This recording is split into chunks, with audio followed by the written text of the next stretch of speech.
and welcome, one and all, to the podcast that very nearly didn't happen because of technical problems. But the Journeymen are back with you for an Easter weekend of great boxing. I am Jack Scrimshaw. Alongside me, as ever, is Adara Kabara. Indeed, the Cyclone himself. And happy Easter to you, mate, and to all of you. The same to you. Yes. I'm going to enjoy every minute of it. And I certainly am. Yeah, with chocolate. Yes. Oh, no, I haven't had any chocolate, but I'm sure I can find some somewhere. Oh, I'll get some from somewhere. Yes. Amazon are good like that. They most certainly are. Yes. Enough of chocolate, because unlike our last pod, we've got loads to talk about. And that's just this weekend. Yes. So we'll get to that first. Obviously, we've got the big heavyweight explosion on Saturday. But after that, actually on Easter Sunday, is a fantastic card of women's boxing featuring some fighters we know a bit about and some fighters who we know absolutely nothing about. So we'll get that out of the way first. Indeed. Yes. Yes. So in the main event, it is Terry Harper, great plucky fighter, very brave fighter. Extremely. Yes. He will be taking on, in the main event, another great fighter. And that is going to be a certain Dubois. Not Daniel Dubois, but Caroline Dubois. Arguably the most dangerous British female fighter, in my opinion. I couldn't agree more. Now, this is going to be a serious matchup, because I think Terry Harper is an extremely she's got potential, but Caroline is definitely one of our best fighters that we've had, female fighters, should I say? Not just female fighter, but one of our best fighters that we've had in a long time. So this is going to be it's going to be an interesting contest. I'm actually looking forward to this one, because I think they're both not just plucky, but they're both. Well, Terry Harper is plucky, and she leaves everything out on the canvas. Caroline's a bit more measured, so we're going to see what happens. I'm looking forward to seeing what happens. I think it will be I hope it will be a fight for the ages. But I hope it will be one of the talking points of the weekend. Yes, to be honest, rather than watching two, I say old men. I mean, they are old men, aren't they? Really? Yeah. In the so-called career-ending match, which we'll get to in just a few moments. Indeed. But last weekend, great night of boxing on Saturday. I'm hoping Sunday will be just the same. We will get to last Saturday as well, but let's face it, it was pretty inevitable. But for my money, I think Caroline edges a very close fight on Sunday against Terry Harper. I think Terry will come to fight. I think it'll be a very brave performance. Mm-hmm. But I think ultimately Caroline's going to walk away with this. Yes, I agree. I think there's just that she just had a little bit too much. She's got a little bit more nous. Also, Terry, go on. Yes, sorry. No, I was going to say also featured on the card. If you got another point to make, no, I haven't. I think that's about. Oh, well, I think that's as far as we can go. Well, yes. Well, the card also features Ellie Scottney, which will be absolutely brilliant. And there's also a great Olympic talent on there, whose name has completely escaped me, which is terrible. I knew I should have made notes for this podcast, but I've just been listening to her on Bunty's podcast, along with the great Richie Woodall, and it's going to be a great night and a return to boxing for Sky Sports. Well, yes, which is a good thing. There are other TV channels available, but Absolutely. yes, you know what? I actually am going. The fact that it is going to be in Sky on Sky Sports is actually a good thing, because it's very, very difficult although there are other TV channels available, they're not easy to get or to get hold of or subscribe to. So I'm They're actually not. looking forward. The only issue, I actually, is this that fight, is that going to be on the radio on Sunday? It's not, is it? I think it may be on 5 Live. I certainly hope so. Ooh, so do I. For all of our other blind listeners. Yes. Because yes. boxing is just nicer on the radio. It so much is, yes. I think anyway. Forget your TV agreed. companies. Although Agreed. I am pleased for Sky because they did so much for boxing in the 90s when it was kind of floating in the water Yes. a little bit. Mm-hmm. But very quickly then, last weekend, Moses Itama did what we said he'd do. Precisely. But it took a bit longer, and he said to Kevin, Trevor Davidson or Kevin Davidson? His trainer. That's Ben Davidson. Ben, that's it, Ben. He said to Ben Davidson. He said to Ben Davidson during the rounds, he said, I need to slow down. I overreached, I need to slow down. Now, for someone who's 21 and he's telling you that, that's a clear indication of where he could possibly be in the next even year, maybe 2 years' time. People are talking. He's a champion. People are talking about, people are saying, they'll break him. I doubt that very much, I'm afraid. I think it's going to be the other way around. It's going to take something very special to break this kid. Yes, yeah. I'm telling you, that's you heard it from us. Absolutely, you heard it from the Journeyman. 21 years old. Unbelievable. With hand speed like that, with knowledge like that, and no media training either. He's just, nope. I don't know if you've heard his interviews, he's just really laid back, nice guy. But when he starts talking about the fighters, he's cold. Yeah, and I don't, the truth is, nobody wants to face him right now because everyone's terrified of him. And rightly so. Yeah. Nobody would. Even if he said, "Oh, he'll break him," no, he's terrified of him. He doesn't want to face him right now because he knows if he catches him with a real full flush one, that's gonna hurt. And Usyk is as good as Usyk is, and he is a genius. He is a genius. At some point, best fighter of this generation. Yes, yeah. At some point, like AJ has always said, at some point you're going to get hit. And it's going to hurt. And you're going to go, oh, where did that come from? Well, and Father Time is going to tap you on the shoulder, and Usyk is not a young man. No, he's not. So I think he knows. Yeah. Give him a cup. Maybe next year. I'm going to go on record.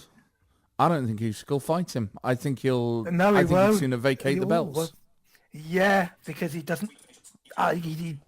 He will. Yes, you're probably right. Because I don't think he wants that. He doesn't. He'd sooner fight a kickboxer in Egypt. Well, I agree. Which saddens me to say because I've got a lot of respect for Alexander Usyk, but facts are facts. This kid's dangerous. Yep. And you want to go out on your shield. I get that. You want to go out on your terms, but go out with a bit of dignity. Mm-hmm. Go out the way you came in. Right. Leaving fighters in the dust. Right. So, you know what? I worry for the rest of them. Tyson's doing this because he's bored. The rest of them, obviously, well, we'll get onto that. That last weekend was impressive. Again, it took him a while. Yeah, it took him maybe longer than he thought. He needed that though. He needed the rounds. He did. He reminded me of a guy with his first car, and he's racing through the gears a bit too fast. Yeah, the car's given a bit of a roar and a crunch, and he's had to just take it down, start again, work up through the gears, and then roar away. Yeah, and that's kind of what he. What is Jermaine Franklin on about? About that stoppage being premature. Mate, you were asleep. I think the first 2 rounds he caught him with some good ones. I thought, yeah, here we go. Then he slowed down and he waited. Yeah. And Look, he knew he couldn't go toe. Franklin knew he couldn't go toe to toe with him, so he sat back. And so I said tomorrow, well, okay, you do that. But Franklin gave him a good fight. Franklin was a spoiler. Yeah, I am going to get you. Yeah, I'm going to get you. He took some beauties. Yeah, he did. And went down in the third. But that uppercut, oh my God. I mean, he was asleep. Yeah, I've had this verified. He was asleep on his feet. The referee just said, no, okay, thank you. That's enough. That's enough. That's enough. When you fall face down, you can't control your fall. They know you're out. And it's fighter safety. I was wondering if either him or I forget the referee's name now. I forget who was in charge of this one on Saturday. Excuse me. Wasn't Howard Foster? No, it wasn't. Was it Steve Gray? It was indeed. It was Steve Gray. Steve Gray, yes. Steve Gray. He literally. He didn't even count. He took one look. No, he didn't even count and said, that's made exactly the right decision for the fighter's safety. Jermaine put up a brilliant fight. He did. He's not the best looking fighter, best physique, but he comes to fight. But he got caught with a peach of a punch, which he didn't have time to see coming. Nope. Moses might as well have just said, it's past your bedtime, good night. It's night. Well... Yeah. Precisely, because I think that I've seen AJ double him in half, and he still continued to fight. Took him the distance, yeah. He did, which is something most fighters really do. If AJ catches you, you're in some serious trouble. Absolutely. But he's, that was a clean. I've got you, and you see, I think a lot of fighters sometimes they do. I think he was more not embarrassed. I think he was more shocked by it. Like I think so. Can't believe I just been. I called that. I hope he looks back at the tape and sees what hit him. I mean, Moses actually hit him with another punch on the way down, but no malice in that one. That was a reflex. It was the other part of the combination, just a little jab. Yes. But it wasn't needed. It was already gone. He'd already gone by then. Now, he's been quiet about the next opponent, but I can reveal the sources are going to announce it very soon. He's having a meeting with Uncle Frank tomorrow. Okie doke. And the talk on Uncle the town Frank or is, Francis? Uncle Frank, I believe. Uncle Frank, okay. Yeah, he's moving to the big time now. Okay, As they said on the Fight Disciples podcasts, other shows are available. Yes. This kid is going to be in stadiums soon. Go and see him now. But the talk of the town is Michael Hunter in the US. Okay. Good fight, I think. Good, dangerous fight. Hunter's very different. It reminds me of a guy a few years ago, started as a cruiser and went up to heavyweight, but like Usyk, called Steve Cunningham. Now, he actually floored Tyson Fury. Now, Fury beat him, but he gave him one hell of a fight. And that's what I think Moses needs. He needs somebody who's gonna do things different. He's gonna think differently, because I think this is I think a lot of the fights he's had have been against slightly older guys who are not on their way out, but who have been around the block a bit.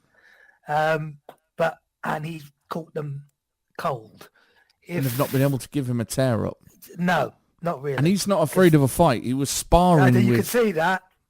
championship level heavyweights at 15. Yes. See, he used to go in the gym with him and say, take your school uniform off, kid.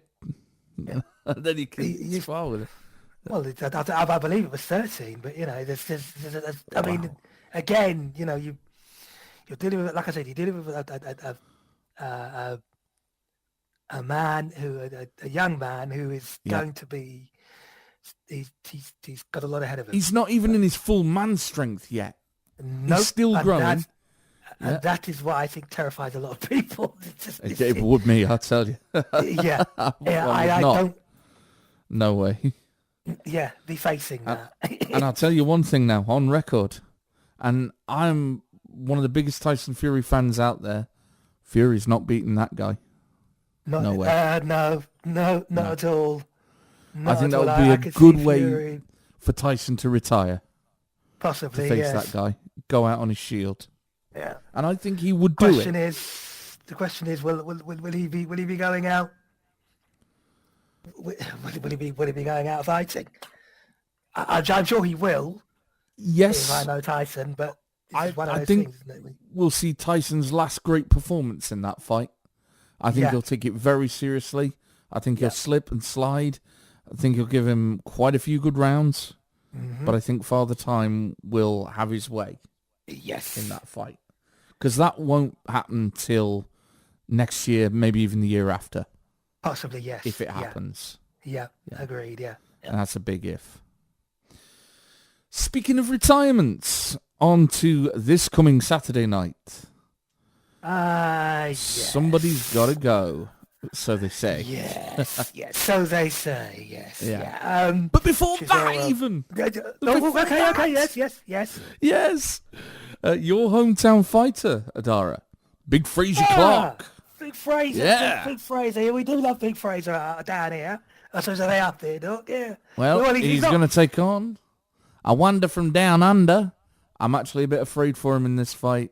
He's taking on Justin Justice Hooney.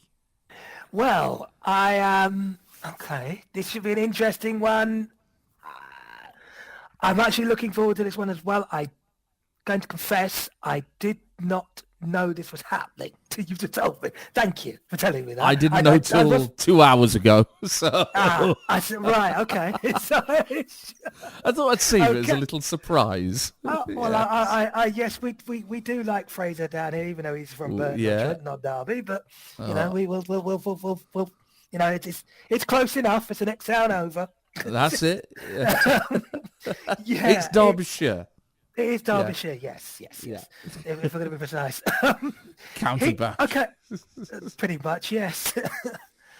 The only place I know that's where you can get, I say decent beer, but where the place smells of chewing gum and beer. Yeah, from the brewery and yes, quite literally, yes. Yeah.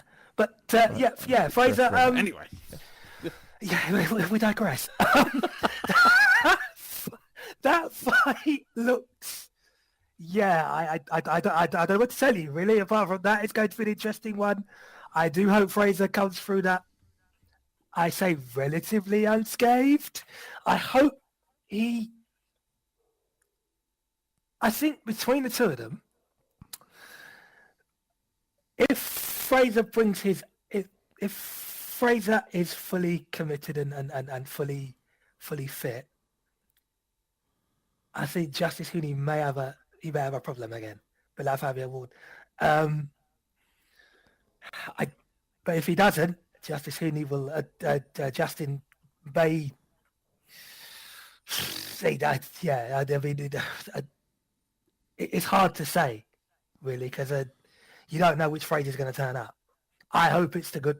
I hope it's the good one. The trouble with Fraser is, as some of you probably may have seen, is that he starts off very well and then he slows down. And when he slows down, it becomes a problem. he's going to be in trouble then. Yeah, I've got to be honest. Yeah. So I'll level with you, right? On Saturday night, I'm playing a gig because my other trade is a musician. Obviously, if you're a regular subscriber to this channel, you know that. I found out this fight was happening and I was furious because I want to be at home for this fight. I think this fight will be the show stealer, to be honest. Is it the same place? It's at the O2 in London, live on DAZN on pay-per-view, but also live on TalkSport. Just saying. Yeah. So might even be on 5 Live. I don't know. Don't quote me on that either. Yeah, other stations are available. But I don't... TalkSport definitely carrying it. Okay. With the great John Rawling and Spencer Oliver. I bet Adam Caffrey will be anchoring it. But it's fun and games. That's always fun and games. Sensational couple of fights there. And great to hear John commentating on the boxing again. I haven't heard him for a while. Good. I agree. And really, really great enthusiasm for the Ezra Taylor fight last week as well. Well done, Ezra. Great win. Yes, for you. It was. But yeah, I think that will be the show stealer on what could be the sleeper card of the next 7 weeks of action. Because of this main event, Derek War Chisora and Deontay Wilder, the Bronze Bomber. Yeah. Yes. Yeah. It's a pick'em. I don't. You see that? Okay, there is a part of me that does, and I only slightly side with Chisora because I think he's one of those old school characters that you have to kind of just not so much laugh at, but you just have to just smile and say, yeah, I get it. Deontay Wilder, I think he's. I think I'm just going to be honest. I think this is if he loses this, I think he should just quietly go away. He's got enough money as it is and retire. He has. Like, I've seen Deontay Wilder get absolutely smashed. And on the same time, I've also seen him batter some people on the other hand as well. So one of the hardest hitters in boxing history. Yep. And believe me, I think every fighter at some point, bar Usyk maybe not, has felt that punch. But Father Time is catching up with him. And in fact, he has caught up with him. And he's tapping him on the shoulder, and I don't think Wilder has turned around and looked yet. I do just the word yet. But at some point, yes, he will. Just as I think Chisora knows that is going to happen. But he's always said, I've won 50 fights. Once that happens, I may think about just getting out because Father Time has caught up with me too, and it's tapping me on the shoulder, and I know it's there. I'd have always known it's there at some point. And I've got to tell you, it was going to be there, and maybe it's time for me to say, okay, all right, I hear you now. I've got nothing but respect for both of these men. They are two of the hardest men to work with in the business, I'm told.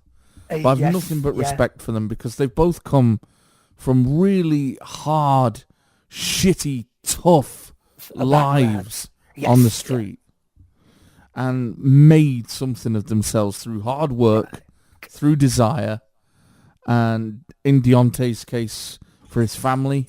You know, family first, money on the table. Yeah. Chisora's case, it was, I think I think Chisora's case, it was, he grew up in the streets. He didn't have anything. Yeah. So that's what he and that has turned his life around. Hence why. And then he got good. Went off the rails a bit. He did. Yep. And then he's sold all his booze, kicked all of his habits, started again, and shocked all of us. And I think that's why he's enjoying it. That's why he said, I feel like I can't quit now, but he also knows at the same time, yes, Father Time's catching up with me. And I don't know I can't do anything about it. I can only delay him for as long as possible. But yes, that's one of the good things. And yes, it did shock a lot of us when he did come back, because I always thought that was it. So there was a point where I thought he may never come back because there were, like you said, there were habits, there were issues he had, and he dealt with all of that, went through that, and said, "Nah, I'm gonna do this again because I need proof to myself that I can do this again and get to a stage where, you know what, even if it's, if I, you know, they're not going to be great fights, some of them, and they're not going to be all, I'm not going to be world champion, but I know that if I give people a good show, I know that I'm going to get, it's going to put money on the table. He'll be remembered. Go on, sorry. He will be remembered, just like Henry Cooper. Never a world champion, but he was the first man to knock Muhammad Ali down. Yes. Yeah. And he'll always be remembered for being a great fighter, a gutsy fighter, an entertainer. Derek Chisora is not done with boxing. At least as a fighter if he retires because he can entertain. That's correct. He's always got something to say. Yeah. For the record, I don't think the loser will retire. I think they should. No. Yes. For all the reasons you said. Yeah. But they will not be in the top table picture anymore. They'll be on undercards.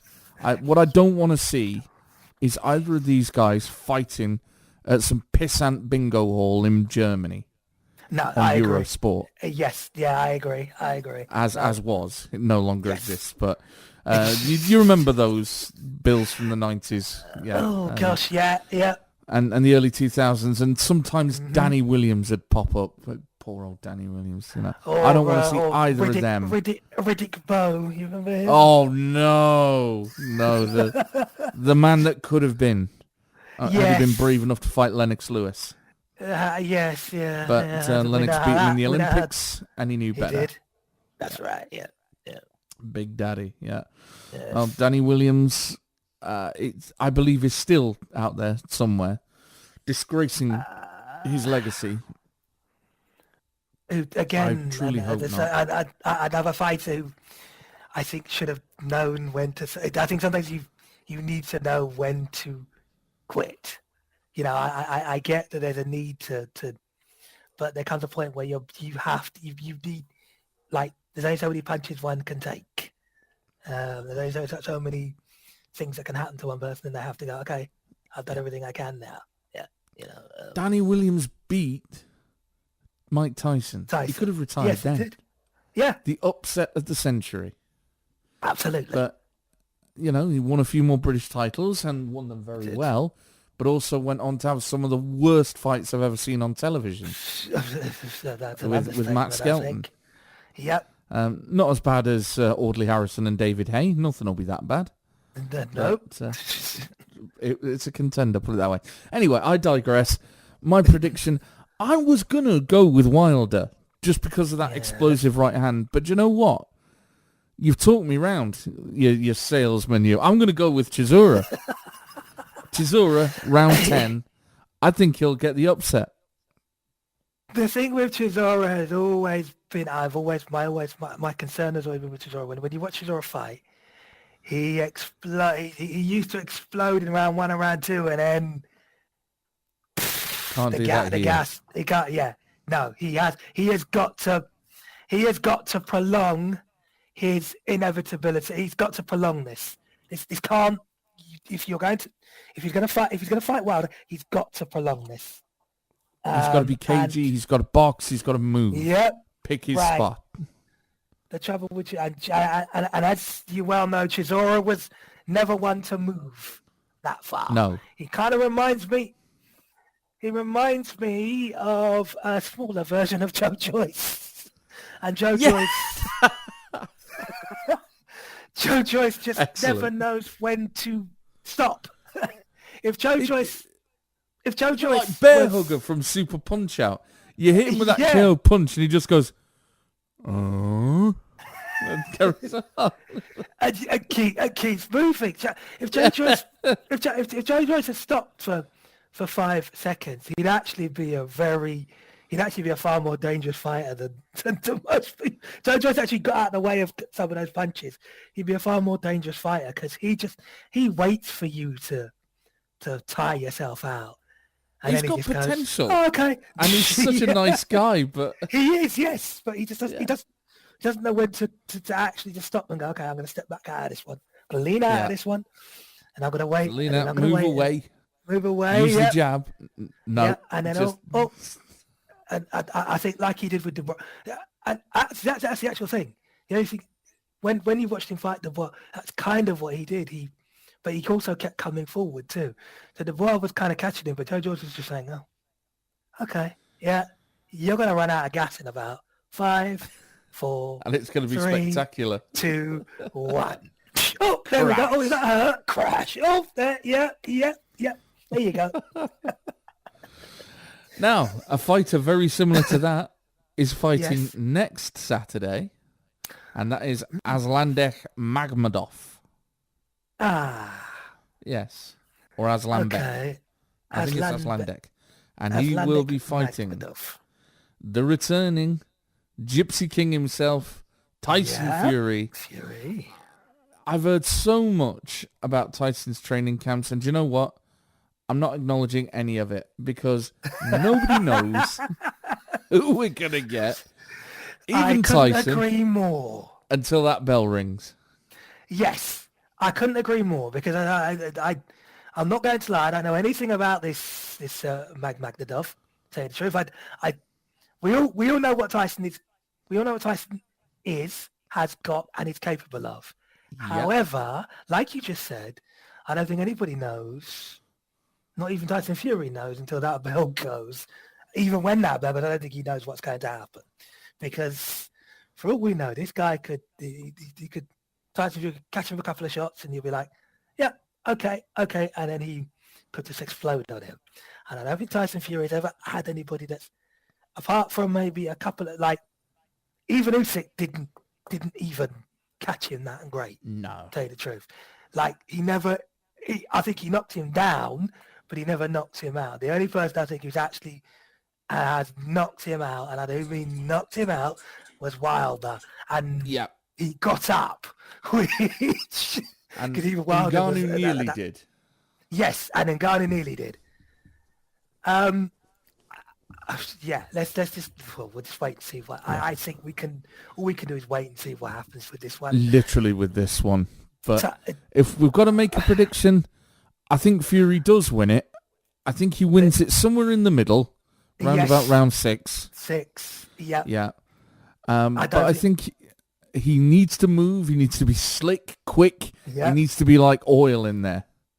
Yeah, because if this guy, I don't think this guy's a slouch by any shape. Not at all. He's a very hard hitter. Right. 22 fights and I think 21 knockouts or something like that. Very dangerous character. He's no spring chicken. Right. He's no spring chicken. He's gonna, you know, everybody knows who Tyson Fury is. He's probably watched a number of his tapes, so he probably knows how he's going to be. I certainly hope so. I would, I think Tyson will win it. You're right, probably maybe round 6. Maybe I'm going to say round 7. Yeah, lucky 7. Yeah, you can go with that. Yeah, I'll go with lucky 6. 7. Yeah, but 7, yeah, I think a lot of people are concerned. Has Fury still got the legs? If he hasn't, I think he could be in trouble. But I think he will know this. I think he'll come in looking very good. I've seen some of the training videos, looking very strong, doing a lot of swimming, a lot of running, which is great. He needs to find that happy balance and not come in too light or too heavy. I agree. Yes. I reckon about 18 stone 4. That's a good weight for him. Which is about... 256 US pounds. Right. Or, you know what, we'll be generous and say 260. Okay, which is around 1810. But no more than that. Yes, yeah. He could be, if he was a puncher, I'd love to see him at around 19 stone 2, but he's not. He's a boxer. Yeah. Yes, he is, so, yeah. I think 1810 would be good. Personally, we'll see what happens on the night. But also in April, we've got a cruiserweight becoming a heavyweight. Lawrence Okoli. April the 25th, making his debut. I think this is the right time. It is, yes. Yeah. I think he's got... I always thought he had potential when he was at cruiserweight. My issue with him sometimes is he used to stand off a lot of his fighters. I know they said now some people say that's a good thing. Some people say that's a bad thing because if you're standing off somebody, you can kind of get a measure of them, but that's not necessarily. I think he has got potential. My concern will be how far he goes, or how far does he want to go in this. My concern is, could he get lost in the shuffle? Because the heavyweight division at the moment is so packed solid. Yes, it is. Yeah. It's absolutely marvellous. So, Yeah. It's just you're are you going to be adding to that, or are you going to be or you're going to get lost in the shuffle? If you get lost in the shuffle, you get caught up with the likes of White, Hergovich, The Dave Allens. the Dave Yeah. Allens, And they're all great fighters, and they all sell they are. tickets, but they're not going to get you world titles. No, Not at heavyweight. And I can't no, see him in that heavyweight picture. I no. mean, this is before he's fought. He may change my mind. Heavyweight may suit him. I know it's tough to keep at that cruiserweight limit because it's Yes. not quite heavyweight and it's not quite light heavy. But It's not, no. yeah, it's a big step up, especially for Lawrence. We'll see how he looks on fight day. Okay. Listeners may wonder why I've not mentioned Conor Benn, the in-grade, who will be fighting on the Fury undercard. Very simply, I don't want to. I don't know if you do or not. I think we've exhausted the whole thing. When we've exhausted Absolutely. our resources are limited when it comes to Conor Benn. I think, look, he's done what he's done. My patience is limited. Well, that too. But I think I'm still trying to wrap my head around why. But at the end of the day, it is what it is. At this point, you make your bed, you lie in it. I'm afraid. And it does bring boxing back to Sky Sports because Zuffa have signed the deal, which I think is great. And it brings more shows to the UK as well. And a lot of talent who we wouldn't normally see. Did they need Conor Benn? I don't know. We'll see what he's like next week. Yes. I think. Yeah. Now, before we go, we've got a couple of fights in May coming up. I don't know if we're going to go too much into those because they're still a ways off and we want to do them justice. And of course, this is heavyweight boxing where fights can get cancelled at the 11th hour. Absolutely. But As we found May the 9th. Our detriments, yes. Fabio Wardley's first title defence will be coming up. And he will be facing... It's completely escaped me. Who's he fighting? Oh, this is terrible. I believe his name is Daniel. I think is it Daniel Dubois? Yeah. Yes, it Something is. like Yeah, that, it is yeah, Daniel yeah. Dubois. Yeah, I promise, listeners, I was not being sarcastic. It's not. Don't worry, it's not his sister. It's not Caroline. No, I think it's Caroline definitely Daniel.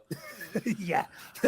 Shocking as Caroline, it is. it would make a very interesting spectacle. But Well, yes. it couldn't be worse than Tommy Fury and Eddie Hall, but yeah. Well, that's also true. Yes. Anyway, back to boxing. Yes. I think, as shocking as it is for as young as Daniel Dubois is, this is kind of a make or break. And I don't mean as far as his Unfortunately, career yes. is concerned. No. I mean, as finding his style is concerned and finding out if boxing really is his sport. Yeah. The last time, obviously, he fought Usyk, didn't he? Yeah, That was his last fight, wasn't it? I worried for him then because I did. Because he stepped out in that ring thinking, yeah, I've got it. I can do it this time. And he literally ran into a train wreck. That bell was rang. a train wreck. I remember talking about it on a previous episode. Yep. And it all fell apart. And it all went out the window. Partly, I can say because of, I'm going to say 2 or 3 things. The first thing was he didn't, I think it's not because we didn't learn his lesson. I think he thought, yeah, okay, I'm going to do a couple of things. Let's just feel him out. Let's just work, which he kind of did in the first round. And I could see Usyk I could see Usyk just sort of thinking, what are you doing here, son? Yeah, You've not changed. You've not learned from last time. The second thing that happened was that he looked at assaults. The third thing that happened was that there was too many. So because of the first thing, he suddenly realised I've got to change something. I need to change something on the. I don't think he can do that. Which which leads me to the third thing. When he was the cornerman. So his cornerman is Don Charles. For those who don't know, Don Charles is extremely well, quite a well-versed trainer. Yes, he is. Unfortunately, his dad was also in the corner as well. Now, I do believe maybe in the third or fourth round, I think Don Charles said something to him, and his dad was shouting something at him, which I think you. Now, the first thing I would have said if I Daniel, and I could see Daniel wasn't. You could see he was kind of going, what? You know, he was trying to listen to Don Charles, but he's also trying to listen to his dad. Now, the first thing you need to understand, it was at Wembley, so it's going to be very, very loud. I can imagine he heard some of what he said, but not all of it. And B, the truth be told is you only need one person in that corner. Yep. I think he had too many voices in there, and there was too many people trying to tell him to do things, and it wasn't working to the point where I think he just stopped. He didn't know what to do. Simply obviously because when he got out there, he was shitting himself with nerves. Yeah. It was like when Bruno fought Mike Tyson in 96, as we said before. Yeah. Too many voices, it all fell apart. But when he's honest, on song, when he's on form, we know Daniel Dubois can fight. My worry is Fabio Wardley is a dangerous fighter. Oh, he is. And we've known that because we've seen it in the last two fights that he's fought. The thing I will say with Daniel Dubois, and I'll say this again, we said this before in a couple of episodes before. Yeah. He needs to be unpredictable. His unpredictability is what makes him, is what puts him on top, is what makes him one of the best fighters around. His unpredictability, because he's not the biggest he's not tallest of lads, right? So he has got to be unpredictable. That's why he beat Joshua. That's why he beat Hrgovic, because he was unpredictable. He mixed it up. I think he tried to do that with Usyk, but it didn't work because he just didn't. And Usyk's genius. Yes, I know Usyk could make anyone look bad. Right, but this could be the revival for Daniel. It could. This fight. Yes.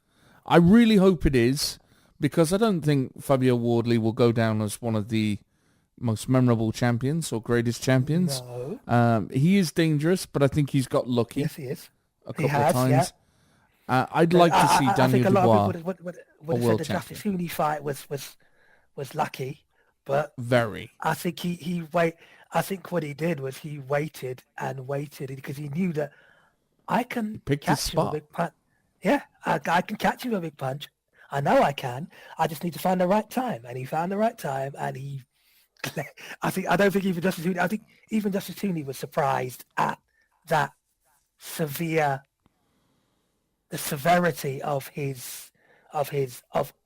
what he could do. The same thing with Joseph Parker. Joseph Parker fought him pretty much till the end, and Wardley said, "Oh, you keep doing that."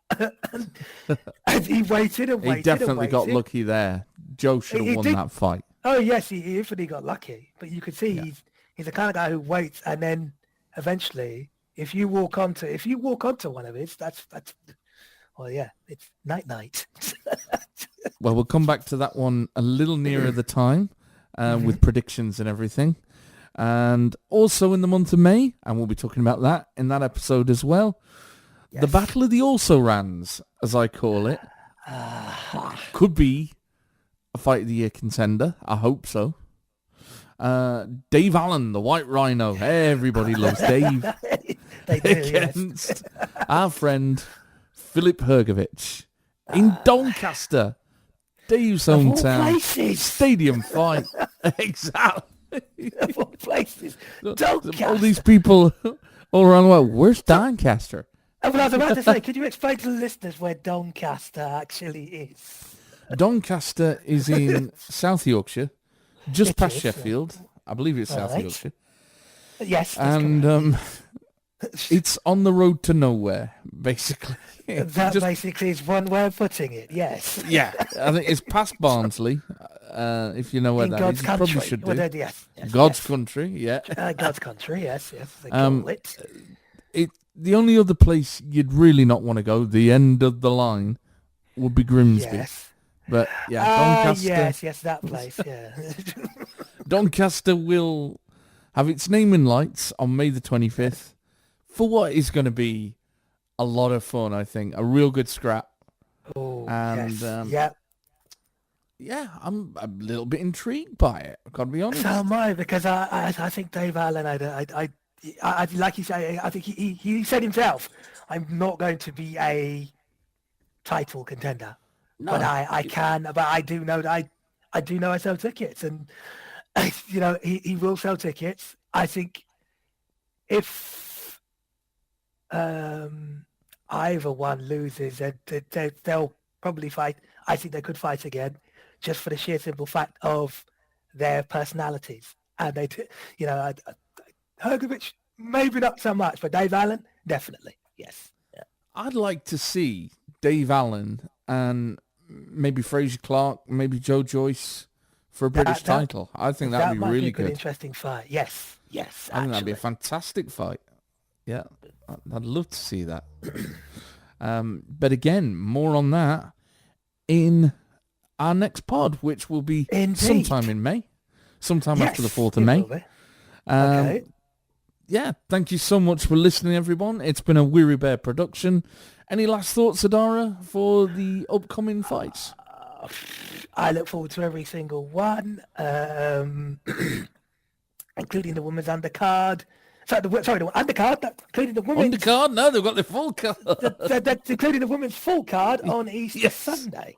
That is going to be... I'm really looking forward to that, because that's... Take everything else out. That's going to be... I hope it does... I hope it actually is a sellout as well, because it's, again, it's nice to see that... It's nice to see that the athletes are being recognised. It absolutely is. And there's no reason it shouldn't be a sellout. It's on Easter Sunday, bank holiday the next day. Great night out for everyone. It's going to be a very exciting night, I think. Yeah, I agree.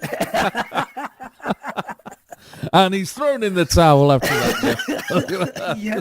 At this point, I am throwing in the towel. Well, that's been us, folks. He's been Adara. He's been Jack. Good fight. Good night. Good night.